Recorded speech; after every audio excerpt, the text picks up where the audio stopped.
안녕하세요. 국민TV 조합원 저승사자입니다. 갑자기 맞이하는 장래, 누군가의 도움이 절실히 필요할 때 효누리상조를 소개합니다. 효누리상조는 월 납입 없는 후불제입니다. 다른 상조 회사보다 100만원 이상 낮은 298만원에 조합원들께는 15% 할인 혜택을 드립니다. 고인의 마지막 가시는 길 전국 어디서나 정성껏 모시겠습니다. 효누리상조 1588-5703 1588-5703.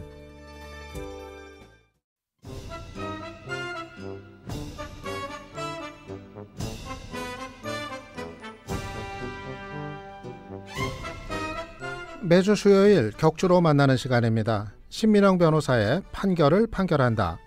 우리 사회에 이슈가 되는 문제들을 법률적으로 분석하고 해결책을 고민해보는 시간입니다. 지금 신민영 변호사 전화에 연결되어 있습니다. 신 변호사님 안녕하세요. 네, 안녕하십니까. 예, 오늘은 스튜디오로 안 오시고 전화로 하시는데 더워서 안 오신 거예요? 네, 저도 사야 되겠습니다. 그래서 오늘은 전화로 하도록 하겠습니다. 아유, 네. 무더워졌다고 안 오시고. 예. 예, 오늘은 오늘은 어떤 판결 말씀해 주시겠어요? 그 말씀드리기 앞서서 예. 제가 퀴즈를 하나 드리도록 하겠습니다. 예, 또요. 예. 네, 유 박사님 혹시 관심종자라는 단어가 무슨인지 아십니까? 갑자기 뜨끔하네요. 이거 혹시 저보고 관심종자라고 그러시는 거 아닌가 해가지고.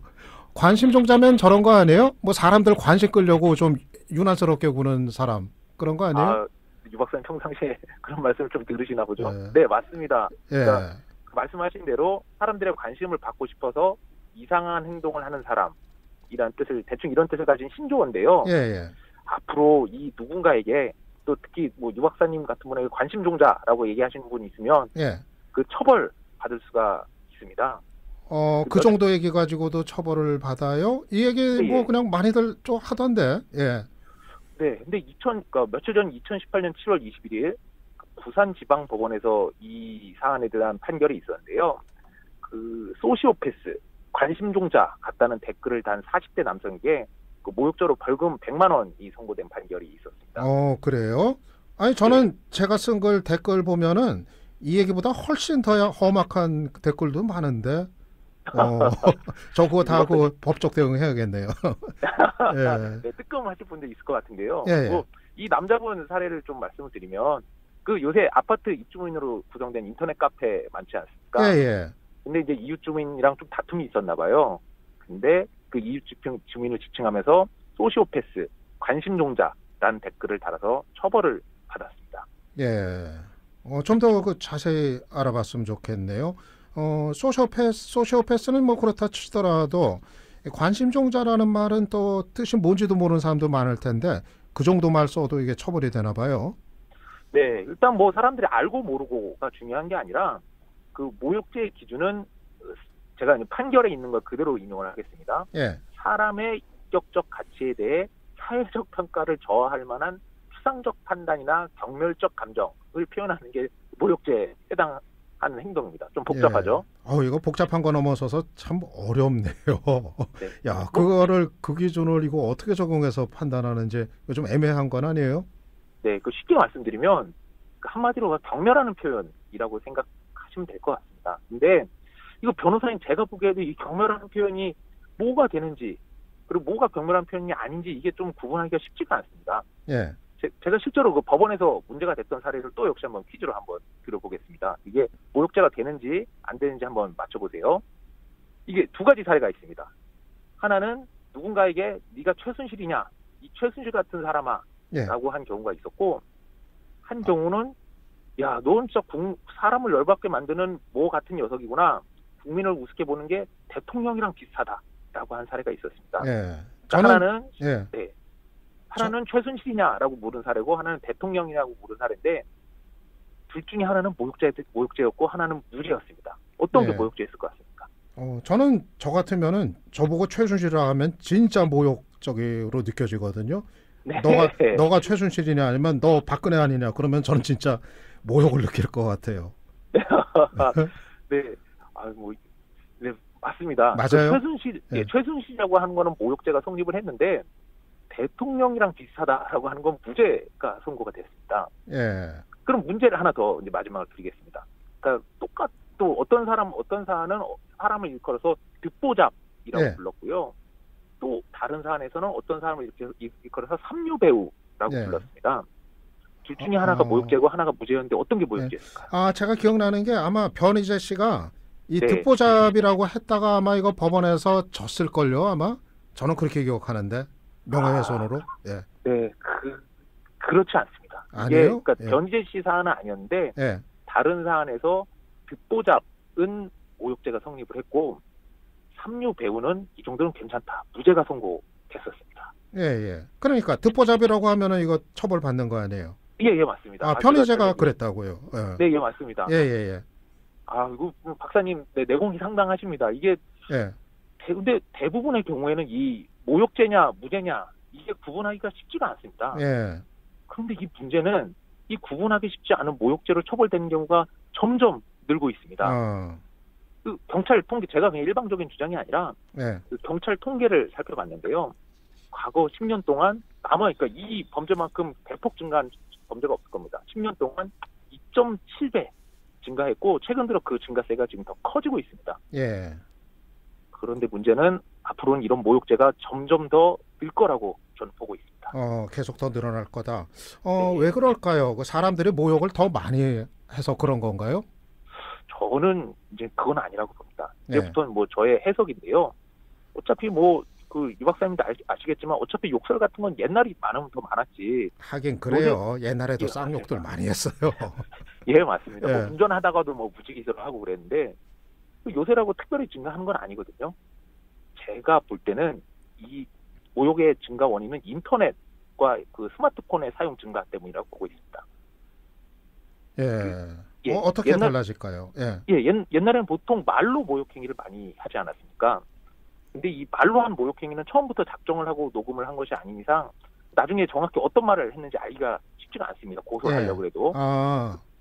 네. 그리고 또 주변이 사람이 있었다고 하더라도 이제 뭐 직무로 데려가봤자 예. 이 사람이 꼭 그 녹음이 아닌 이상 제대로 못 들은 경우도 많습니다. 그래서 예. 이 말로 한 모욕 행위 같은 경우 고소가 쉽지가 않았던 게 그간의 일인데요. 예. 네. 그런데 요새는 뭐 고소장 날라오거나 제가 실무를 하면서 보면은 예. 인터넷에 있는 댓글이나 카톡 단톡방 같은 걸 그대로 캡처해서 신고하는 사례가 예. 많습니다. 예. 아무래도 그러니까 그 말 그대로 이게 고소가 이루어지는 거고 좀 다시 쉽게 해서 말씀드리면 블랙박스 많아지고 나서 교통 위반 사례에 대한 신고가 많아졌잖아요. 예. 예. 마찬가지로 이 카톡이라든지 인터넷 댓글로 이렇게 글이나 이런 것들이 많이 쓰다 보니까 이 모욕죄나 명예훼손 관련 신고가 대폭 늘어났다라고 보고 있습니다. 실제 그럴 것 같네요. 예. 네, 맞습니다. 그런데 모욕죄 신고하려면은 이 증거 네. 함께 제출해야 되잖아요. 경찰 네, 가가지고. 맞습니다. 네, 그럼 이거 맞습니다. 뭐 어떻게 제시해야 되죠?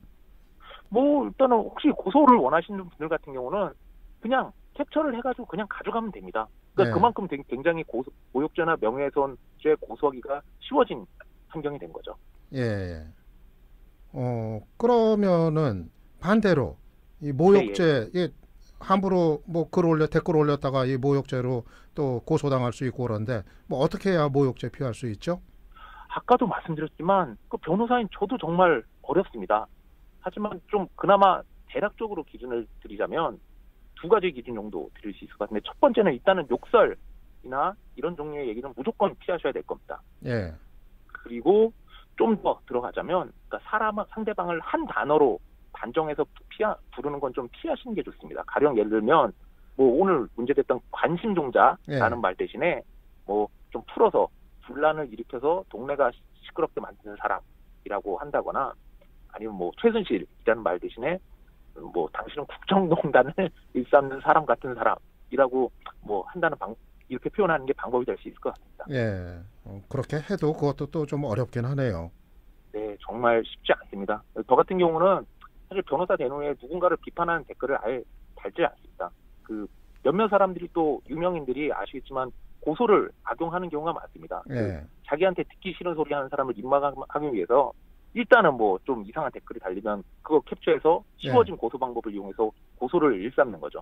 예. 그런데 그렇게 막 일단 뭐 고소부터 하자 마구 남발하면은 이 반대로 또 무고죄로 당하는 거 아니에요?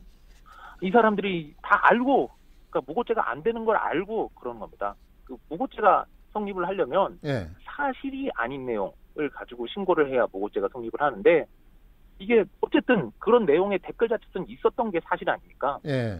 그래서 있었던 일을 가지고 신고하는 것 같은 경우는 모욕죄가 성립하지 않습니다. 그래서 예. 이렇게 뭐 몇몇 유명인들이 그렇기 때문에 입막음용으로 이렇게 고소를 악용하고 있는 거죠. 예, 예. 근데 그러다 보면 결국 이 표현의 자유가 좀 억압이 되는 거 아니에요?